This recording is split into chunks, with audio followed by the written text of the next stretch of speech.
अमीर डैडी का सबक। आपका मकान संपत्ति नहीं है।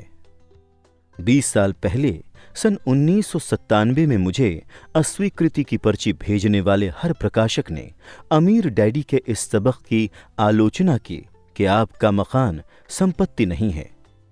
10 साल बाद सन 2007 में जब सब प्राइम कर्जदारों ने अपने सब प्राइम मॉर्गेज की किश्त चुकाना बंद कर दिया तो संसार का रियल एस्टेट बुलबुला फूट गया और करोड़ों मकान मालिकों को इस सबक की सच्चाई कठोर तरीके से पता चली। उनका मकान सचमुच संपत्ति नहीं था। असली समस्या, ज्यादातर लोग ये नहीं जानते कि रियल एस्टेट क्रैश वास्तव में रियल एस्टेट क्रैश नहीं था। रियल एस्टेट क्रैश गरीब लोगों की वजह से नहीं हुआ था, ये तो अमीरों की वजह से हुआ था। अमीरों ने वित्तीय जुगाड़ करके डेरिवेटिव्स नामक प्रोडक्ट बनाए, जिन्हें वॉरेन बफे ने सामूहिक वित्तीय विनाश के हथियार कहा है। जब सामूहिक विनाश के इन वित्तीय हथियारों में विस्फोट हुआ तो रियल एस्टेट मार्केट क्रैश हो गया और दोष गरीब सब प्राइम कर्ज लेने वालों पर मढ़ा गया।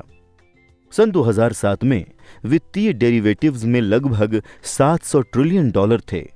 आज ये अनुमान लगाया जाता है कि वित्तीय डेरिवेटिव्स में 1.2 क्वाड्रिलियन हैं।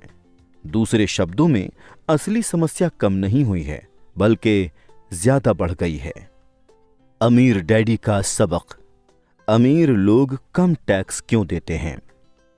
20 साल पहले कई प्रकाशकों ने यह उजागर करने के लिए रिच डैड पुअर डैड की आलोचना की थी कि अमीर लोग टैक्स कम कैसे और क्यों देते हैं। एक ने कहा कि यह सबक गैर कानूनी है।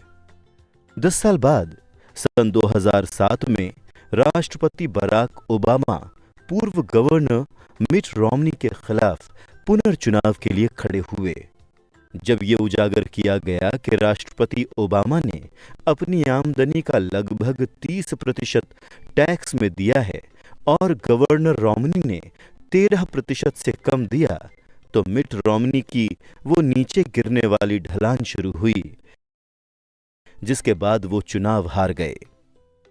एक बार फिर टैक्स 2016 के अमेरिकी राष्ट्रपति चुनाव में केंद्र बिंदु बन गया।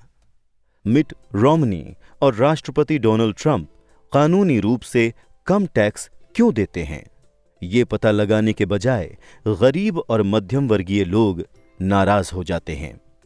हालांकि राष्ट्रपति ट्रंप गरीबों और मध्यम वर्गीय लोगों के लिए टैक्स कम करने का वादा करते हैं, लेकिन सच तो यह है कि अमीर लोग टैक्स में हमेशा कम चुकाएंगे।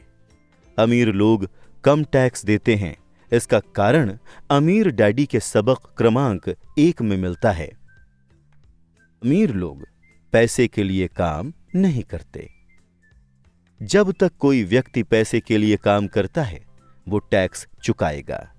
जब राष्ट्रपति पद की उम्मीदवार हिलेरी क्लिंटन अमीरों पर टैक्स बढ़ाने का वादा कर रही थीं, तो वो असली अमीरों पर नहीं बल्कि ऊंची आमदनी वाले लोगों जैसे डॉक्टरों, अभिनेताओं और वकीलों पर टैक्स बढ़ाने का वादा कर रही थीं।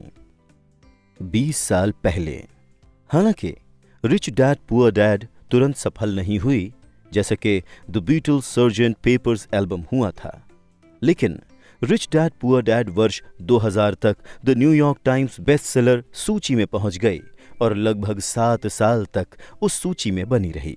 इसके अलावा वर्ष 2000 में ओपरा विनफ्रे का फोन आया। मैं पूरे 1 घंटे तक ओपरा कार्यक्रम में रहा और जैसा लोग कहते हैं, बाकी इतिहास है।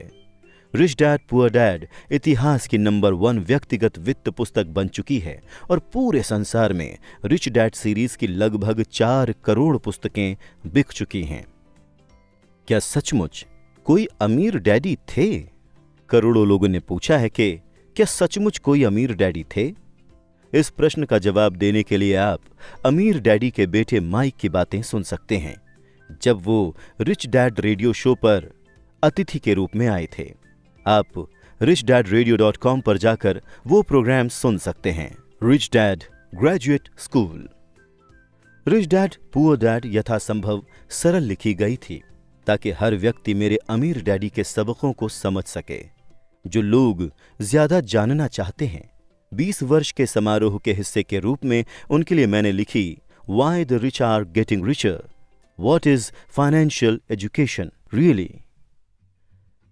Y the rich are getting richer ज्यादा विस्तार और स्पष्टता से बताती है कि अमीर डैडी ने अपने बेटे और मुझे पैसे और निवेश के बारे में क्या सिखाया।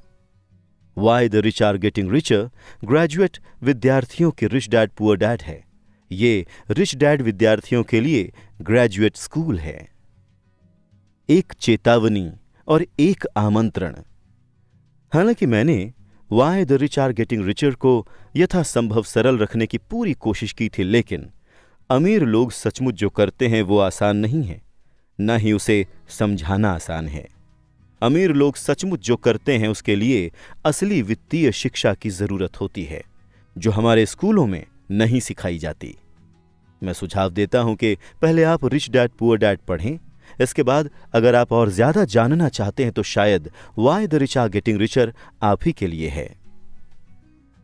अतीत, वर्तमान और भविष्य के मेरे सभी पाठकों को द रिच डैड कंपनी के हम सभी लोगों की ओर से 20 बेहतरीन वर्षों के लिए आपको धन्यवाद। मानवता के वित्तीय कल्याण को ऊपर उठाना हमारा मिशन है और ये एक समय में एक जीवन और एक व्यक्ति से शुरू होता है।